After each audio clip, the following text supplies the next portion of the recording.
दोस्तों, भारत कई सालों से लगातार ये कहता आया है कि संयुक्त राष्ट्र को बदलने की जरूरत है और अब हालात ऐसे बन गए हैं कि खुद संयुक्त राष्ट्र भी इस मांग को सही मान रहा है। हाल ही में भारतीय विदेश मंत्री जयशंकर ने एक धमाकेदार बयान यूनाइटेड नेशन में दिया और परमानेंट सदस्यों की संख्या को बढ़ाने की मांग यूएन से की और इस पर यूएन ने भी भारत की मांग को सही माना।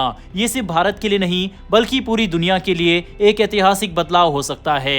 भारत की सबसे पुरानी और सबसे अहम मांग रही है संयुक्त राष्ट्र सुरक्षा परिषद की संरचना बदलनी चाहिए। जब ये संस्था बनी थी तब दुनिया की स्थिति अलग थी। आजादी के बाद भारत जैसे देशों की ताकत उतनी नहीं थी, लेकिन अब हालात पूरी तरह बदल चुके हैं। फिर भी आज भी सिर्फ 5 देशों अमेरिका, रूस, चीन, फ्रांस और ब्रिटेन के पास वीटो पावर है। इन पांचों के पास ये अधिकार है कि अगर उन्हें कोई प्रस्ताव पसंद नहीं आया तो वह उसे रोक सकते हैं, चाहे पूरी दुनिया उसके पक्ष में क्यों ना हो। भारत बार बार ये कहता आया है कि यह एकाधिकार अब खत्म होना चाहिए, या तो वीटो सिस्टम को पूरी तरह खत्म किया जाए या फिर भारत जैसे बड़े देशों को भी बराबरी का हक मिले।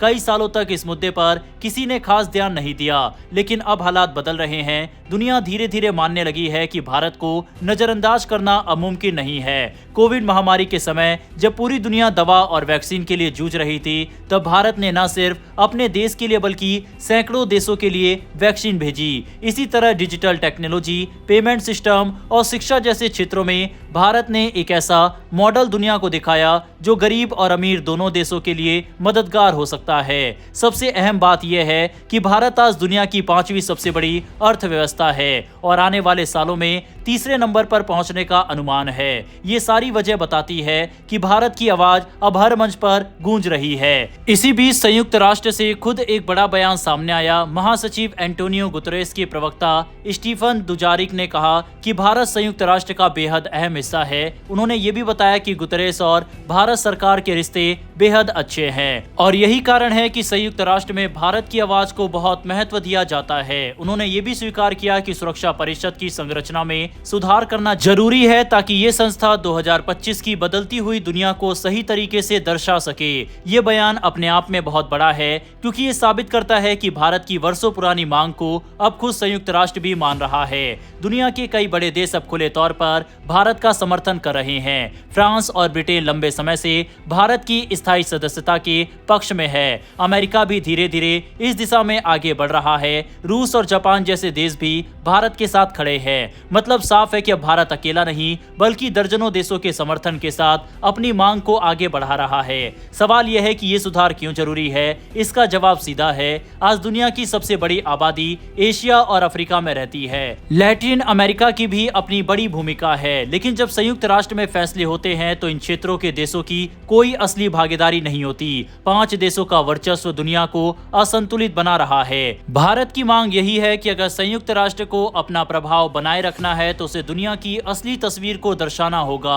भारत की ताकत सिर्फ आर्थिक या जनसंख्या के आंकड़ों तक सीमित नहीं है। आज भारत हर बड़े मुद्दे पर वैश्विक आवाज बन चुका है। जलवायु परिवर्तन की चर्चा हो या डिजिटल टेक्नोलॉजी की, अंतर्राष्ट्रीय व्यापार की बात हो या आतंकवाद की, भारत की राय और उसका अनुभव दुनिया के लिए बेहद अहम है। G20 की अध्यक्षता के दौरान भारत ने जिस तरह से ग्लोबल साउथ की आवाज उठाई, उसने साफ कर दिया कि भारत अब सिर्फ अपने लिए नहीं बल्कि पूरे विकासशील विश्व के लिए बोल रहा है। तस्वीर साफ है, भारत की मांग अब सिर्फ एक देश की मांग नहीं रही बल्कि एक वैश्विक आंदोलन बन चुका है। संयुक्त राष्ट्र को अब बदलना ही होगा और आने वाले समय में भारत की भूमिका और भी मजबूत दिखेगी। भारत की इस मुहिम में अमेरिका, फ्रांस, ब्रिटेन सहित दुनिया के तमाम देश जुड़ चुके हैं और सभी ये मांग कर रहे हैं कि यूनाइटेड नेशन में अब बदलाव होना चाहिए, क्योंकि यूनाइटेड नेशन एक फेल्ड संस्था बनती जा रही है जो कि दुनिया भर में चल रहे किसी भी विवाद का समाधान निकालने में विफल रही है। यही कारण है कि दुनिया के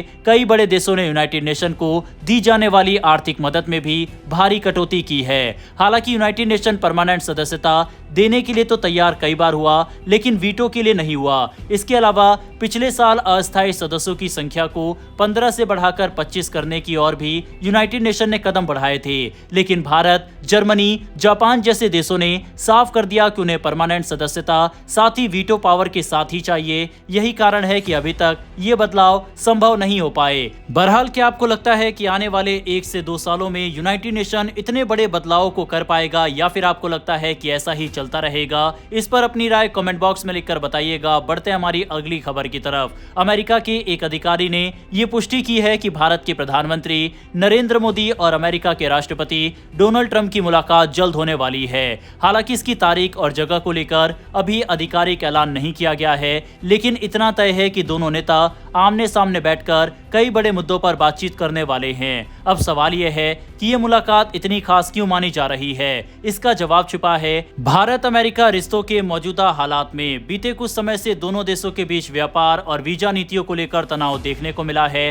ट्रंप सरकार ने भारतीय सामानों पर 50% तक का टैरिफ लगाया है। साथ ही रूसी तेल से जुड़े आयात पर 25% का अतिरिक्त शुल्क भी लगा दिया गया है। इतना ही नहीं, अमेरिका ने H-1B वीजा की फीस को भी $1 लाख तक बढ़ा दिया, जिससे भारत के IT प्रोफेशनल्स और स्टार्टअप पर सीधा असर पड़ सकता है। इन कठिनाइयों के बावजूद राष्ट्रपति ट्रंप का पीएम मोदी को लेकर नजरिया पिछले कुछ समय में सकारात्मक ही रहा। उन्होंने मोदी को कई बार गुड फ्रेंड कहा और भारत के साथ अपने रिश्तों को बहुत स्पेशल करार दिया। दूसरी तरफ अमेरिका के ऊर्जा मंत्री क्रिस राइट ने प्रेस को संबोधित किया। उन्होंने भारत की तारीफ करते हुए कहा कि भारत ऊर्जा सहयोग में एक स्टार रहा है और आने वाले समय में प्राकृतिक गैस, कोयला, परमाणु ऊर्जा और स्वच्छ ईंधन जैसे क्षेत्रों में अमेरिका और भारत मिलकर बड़ी साझेदारी कर सकते हैं। लेकिन जैसे ही बात रूसी तेल की खरीदारी पर आई, उनका लहजा पूरी तरह बदल गया।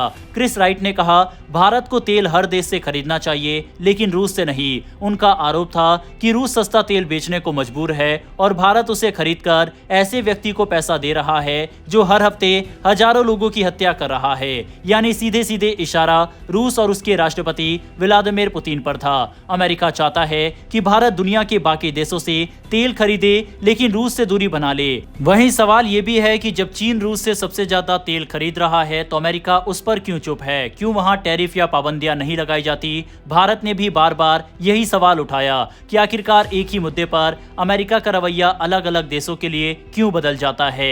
यही बात दुनिया भी समझ रही है। अमेरिका रूस के नाम पर भारत पर दबाव डाल रहा है, जबकि चीन पर वही सख्ती नहीं है। यहाँ से साफ होता है कि अमेरिका की नीति कहीं ना कहीं दोहरी है। एक तरफ वह भारत को दोस्त कहकर साझेदारी की बातें करता है और दूसरी तरफ रूस के मुद्दे पर भारत को चेतावनी देता है। वहीं इस बीच सबसे अहम सवाल यह है कि जिस ट्रेड डील पर भारत और अमेरिका को सहमति बनानी है, उसमें भारत को असल में कितना फायदा होगा? भारत ने साफ कहा है कि वह अपने राष्ट्रीय हितों से समझौता नहीं करेगा। ऊर्जा सुरक्षा भारत के लिए सबसे बड़ी प्राथमिकता है और इसी वजह से सस्ता तेल जहां से मिलेगा वहां से खरीदा जाएगा।